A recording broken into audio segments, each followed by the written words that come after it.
ပတ်ဝန်းကျင်ကမနာလိုလို့ပြောကြလာတဲ့စကားရုပ်စကားချမ်းတွေအတွက်နဲ့တော့ကိုခဏခဏတွေးပြီးတော့မှပူလောင်မနေပါနဲ့ဝမ်းနဲ့မနေတော့ပါနဲ့ပတ်ဝန်းကျင်ဆိုတာကတော့10ယောက်ရှိရင်9ယောက်လောက်ကမကောင်းတာနဲ့မမှန်တာကိုပဲရွေးပြီးတော့ပြောတာတိုက်ခိုက်တာမို့လားကိုဘဝကိုစိတ်နှလုံးပူလောင်ရတယ်ဆိုတာကသူများပြောသမျှကိုယူနေလို့ပူလောင်နေရတာပါပတ်ဝန်းကျင်ကဘသူတွေဘလောက်ပဲပြောဘသူတွေဘလောက်ပဲအပူပေးကိုမယူရင်မပူပါဘူးယူနေသမျှတော့အပူတွေကြွနေကြရအောင်ပါပဲ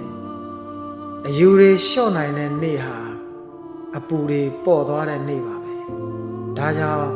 အယူတွေကိုလျှော့ပြီးတော့အပူတွေမကြွအောင်တတိထားဆင်ခြင်ပြီးတော့နေပါလူဆိုတာက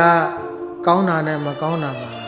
မကောင်းတာပြောကြတာကတဘာဝပဲလေငါကိုမကောင်းပြောရမလားမမှန်မကန်ပြောရမလားဆိုပြီးတော့ခွန်းတုံပြန်ရန်ဖြစ်နေမယ်ဆိုရင်တလောကလုံးနဲ့ရန်ဖြစ်နေရလိမ့်မယ်။ဘာကြောင့်လဲလို့မေးရင်လောကမှာမှားတာနဲ့မှန်တာအမှားကများကြတယ်။မဟုတ်တာကိုပြောတဲ့လူကများကြတာကိုဒါကြောင့်ဘသူကိုမှရန်ကိုရန်ချင်းမတုံနှင်းလိုက်ပါနဲ့။ကိုယ်စိတ်နှလုံးပူလောင်ပျက်စီးရတာပဲအဖတ်တင်ပါလိမ့်မယ်။ကိုယ့်ရဲ့နှလုံးစိတ်ဝမ်းငြိမ်းချမ်းမှုအတွက်ကိုဘသူပေးအပူတွေမယူမိအောင်တတိထားဆင်ခြင်ပြီးတော့နေပါမေတ္တာတွေပွားနိုင်အောင်ကြိုးစားပြီးတော့ကိုယ့်ရဲ့စိတ်နှလုံးကိုမေတ္တာဓာတ်လေးနဲ့ပြည့်နေအောင်အေးချမ်းအောင်ဆောင်ရွက်ပြီးတော့နေပါနှလုံးစိတ်ဝမ်းငြိမ်းချမ်းကြပါစေ